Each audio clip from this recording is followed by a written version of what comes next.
Hello everyone, today I am here with another story. The Crying Rain. Jake Thompson, a 25-year-old marketing analyst, had always found solace in the rain. It was his refuge, his escape from the monotony and pressures of daily life. On this particular night, after a grueling day at work, he found himself drawn to the window of his small, 7th-floor apartment. The storm outside was in full swing, with sheets of rain cascading down and flashes of lightning illuminating the dark sky. He leaned back in his chair, letting the rhythmic patter of raindrops on the glass soothe his frayed nerves. The clock on the wall showed 11:17 p.m. Jake had always found late-night storms to be the most calming. The world outside seemed to disappear, leaving him in a cocoon of sound and sensation.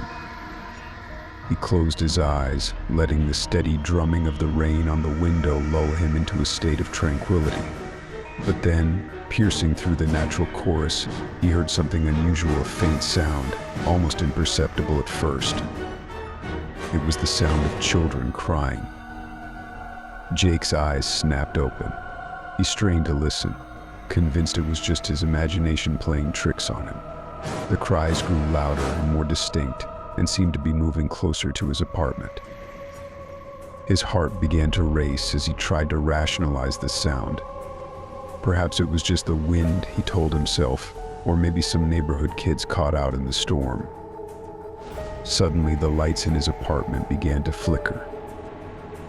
The steady glow of his living room lamp turned into a sporadic strobe light, casting eerie shadows that danced on the walls.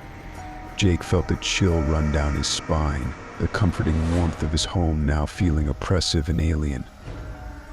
The cries intensified, filling the room with an unsettling, echoing wail.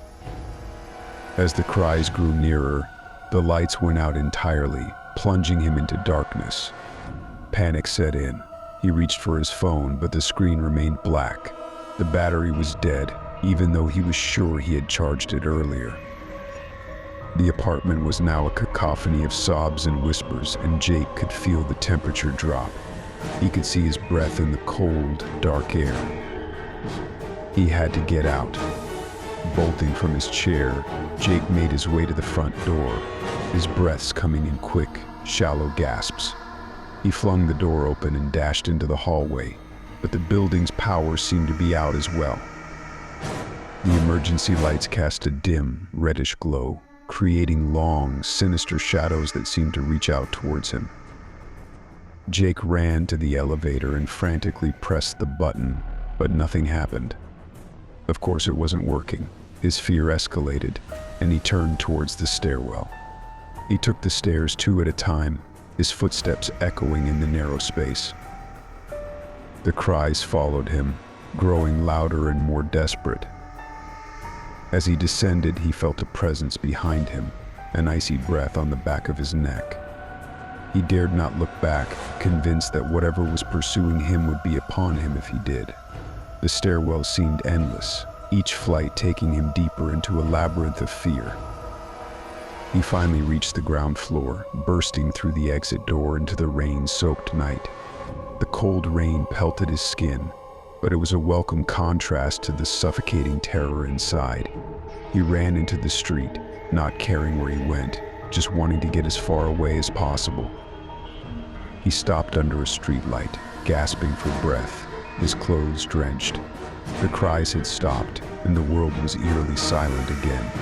The rain fell steadily, and the storm rumbled in the distance. Jake looked back at his apartment building, now a silhouette against the dark sky. Jake thought he had escaped the terror, but the events of that night continued to haunt him.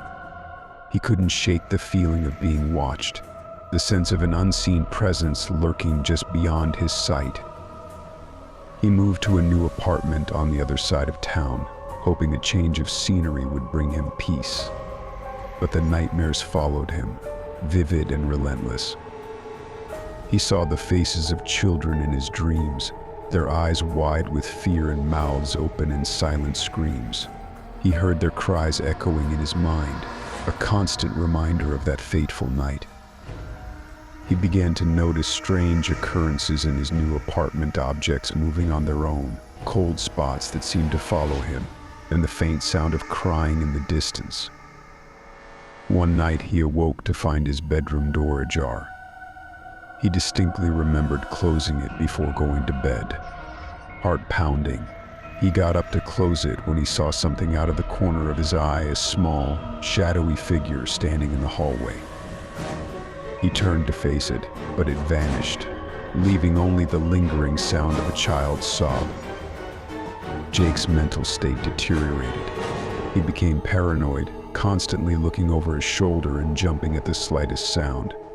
He sought help from a therapist, who attributed his experiences to stress and anxiety.